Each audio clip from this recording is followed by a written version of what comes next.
Supporting Coming Out Day every day. Reverend Rothbauer, in my reading, has a lot to say about living into the heritage of Unitarian Universalist values and the potential outcome of doing so. Maybe we just might be able to build something spectacular together. Which is a lot of irony when I think about our fellowships, because often we're the best kept secret in town. I hear it all the time when I'm with new people that are coming in, with old members, with board members, with membership team. In fact, it happened last Friday. We had a memorial service here for, it turned out, I didn't know this, Sue Davy was a longtime member dating back to the 1970s. And the family asked us to host the memorial service, and Francesca and I pulled it all together, and Janice was the only person, I think, from the congregation who came because she knew Sue personally. And after the service, the whole family was sitting over here on this side, and they came up to me and said, "My God, that was fantastic. We knew Sue really loved this place, but we had no idea why. Apparently, for whatever, 60, 70 years, they'd never come in here. I guess not that far back. But they just loved it and said, oh, I think we might end up coming back, and said something like, you're like the best kept secret in town, like verbatim, the quote. So it happens all the time. We say that if only we could get our name and reputation out there, I think there are many who would be happy here with us. People who think like us, but are probably silenced by the loud, dominant conservative voices in our communities. So whenever I hear that, I pop in my little tape in my head of Rev Jim's top 4 ways to become a well-known religious institution in town. So I'm going to use this opportunity to share them with you this morning. Sorry for those of you on boards and things that have heard me do this before. Number 1 is the minister. You have to go out there and get that minister that creates this ginormous personality cult. Number 2 is theatrics. You need to be the music church. You need to have the praise bands, the light shows. You need to create the same high as people get at a rock concert. Number 3 is being seen where it matters. Get out there and get involved in the community. And number 4 is very simple. I don't need to describe it. Invite them in. Okay, so I heard the chuckles in the room for those of you out on Zoom who probably didn't hear it. Number 1 and 2 are probably not our thing. I don't think we want a minister that has a personality cult. We're a very democratic kind of organization. That wouldn't really work. And apologies to the Good Times Band. You're fabulous, but I don't think you're quite the level of a light show and praise band and that kind of thing. But we are happy not to have that, and we love the Good Times Band, so thank you. The being seen where it matters. I think all of my congregations, the people that make up those congregations are very good at that. They all volunteer out in the community that's making a difference, or they're public figures or something. The trouble is you're nonconformists and you don't wear your uniform. If I had my way, you'd wear your t-shirt every time you left the door every morning, so people would automatically know you're part of the Green Bay Unitarian Universalist Fellowship. But alas, you don't listen to what I say or want, and that never happens.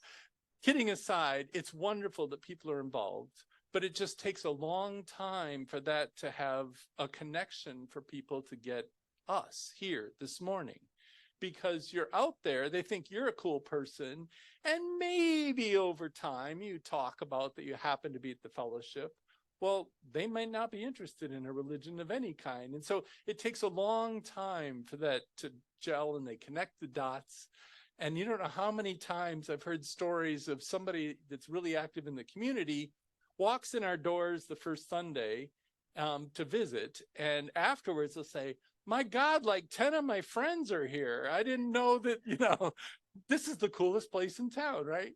So that's what I mean by be seen where it matters. It does make a lot of sense, but that's a slow way to grow. So invite them in. And by that, I mean, who are the like-minded people who would naturally want to be here if they knew of us? So let me give you some examples. I think, in my opinion, in the world I circulate in, the most obvious is those that call themselves spiritual but not religious. And the definition of being religious has changed over the decades to religious is synonymous with organized religion and dogmatic faith. And so there's a lot of people who are deeply spiritual and looking for a spiritual path, and had never imagined that there's an organized religion that actually lets you do your own individual path to spirituality. So that's kind of this weird enigma that it takes a while for them to find. But those are the kind of people, and maybe there's groups like sanghas or ethical societies or something that we could invite in and use our space for free. And then, you know, they get to know that this isn't a scary space. I mean, think about it. I'm here in the weekdays and often in the evenings. This building is dark, and this is Main Street. It's called that because it's a main street, and there's lots of people going back and forth. They look over here, and it's a dark building. So one of my goals would be to have somebody here at night, groups, the lights are on. It looks like it has activity. Anyway, I'm going on and on. Another one is environmentally active folks. That's usually the number one thing that Unitarian Universalists in my congregations anyway say that they're involved in, is some sort of environmentalist activity, perhaps as a group in town that we could use our space for. Non-judgmental recovery groups.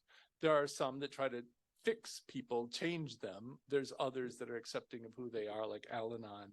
Those kinds of groups could be here. Justice seekers, that's kind of a no-brainer because most of you are. All kinds of groups in town could use our space. But the one I want to talk about today is the LGBTQ plus community. And I stumble over those initials. You just heard me do that. So I use the word queer because it's a term, used to be a derogatory term that the community reclaimed and uses it as kind of a term of endearment or a badge of honor now. So I will go back and forth between LGBTQ plus and queer. It's just meant to be an umbrella term. So I want to talk about why we should support queer teens and their families today. And I'm going to start with some statistics. You may or may not have heard of the Trevor Project. The Trevor Project is a group that does surveys, they're quite professional, every year of LGBTQ youth on mental health.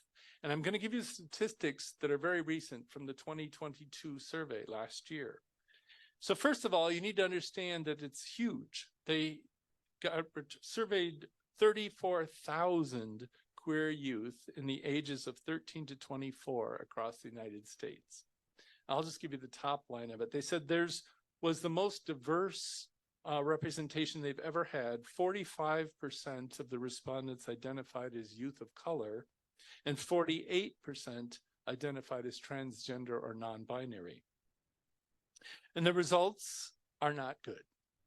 They said the headline was that the suicidal thoughts have trended upward among LGBTQ young people each of the last 3 years, which tells me there's a great sense of urgency. In fact, it's kind of a stunning call to action if you look under the hood. It said 45%, almost half, of queer youth seriously considered attempting suicide last year. Nearly 1 in 5 transgender and non-binary youth attempted suicide. And then it said the youth of color reported even higher rates than their white peers. Now, there was some good news. It said that queer youth who felt high social support from their family reported attempting suicide at less than half the rate of those who felt low or moderate social support. And then LGBTQ youth who live in a community that is accepting of them, or LGBTQ people in general, reported significantly lower rates of attempting suicide than those who do not. Now, the sad part of this is that fewer than 1 in 3 transgender or non-binary youth found their home to be gender affirming. So it made me stop and think about, well, what about the communities I serve? Because this is across the United States, right? And I want to believe that it's different in Green Bay, in Stevens Point, and in Fond du Lac, because I get to know these people the more I'm your minister, and I see very good and very supportive people in these communities. I think there's a lot of folks working hard to counter hate speech and homophobic activities. But let's face it, we all tend to live in very liberal bubbles. What are the general experiences of LGBTQ plus youth? What about bullying at school? I mean, when I was a kid, I was bullied. I got thrown into lockers. People would dump my books. They'd call me gay, fag, whatever. I didn't even know what the words meant back then. And I never reported it and just looked the other way because I'm assuming that's just the way it is in junior high. Well, not high school, but junior high. I'm assuming it's not okay to do that openly anymore, but I bet it still happens subtly. And I hear those stories from our teens. One of the things that's kind of obvious, but you never think about it, is they're shunned often from participating in sports and some extracurricular activities, especially non-binary folks. Now, I do know that I didn't do a survey of every high school, but I know most of the high schools in Green Bay do have support groups, GSAs, or down in Fond du Lac it was called SAGE. So there are some groups that exist in high schools that, you can do a club. But what about when they look out into our society? That was one of the statistics I quoted. What about when they see protesters because out in front of a bar or a restaurant or something, just because someone's going to have drag shows? It happened in Fond du Lac, and so the UUs had to rally to do a counter thing that winter night. Or what about when there's disruptions by fanatical religious conservatives at a pride festival, which just happened back in September. Emily was there. I mean, they were out there for 4 or 5 hours, up to 6 hours. So I came in and they were all on one side and it was kind of nasty. And then Emily was the lone soldier on the other side, kind of speaking the truth. Bless you. So what do they think? What do these teens see when they see that? And I do have to say, you're fortunate. I'm assuming they stayed outside the gate because it's private property, so they couldn't come on it at the fairgrounds. Whereas in Fond du Lac, it was just at a park. And those same people were there and they just came in and they were harassing all the teens and all the families. And it was kind of an ugly scene. So what do these teens think when they see that kind of publicity? In fact, I wonder how the youth would, in Green Bay and Brown County, would respond to the Trevor Project survey. Perhaps they have the data at that level of granularity, I don't know. But regardless, the reason we sang the hymn, Answer the Call of Love today, and the reason I'm wearing this sweatshirt, because and that hymn and this slogan and this sweatshirt were created during the marriage equality struggle back in I think in the 90s, maybe it was earlier. And so I just wanted to lift that up, that I feel like we have an answer, a way to answer the call of love that would benefit both LGBTQ plus teens, their families, as well as our fellowship.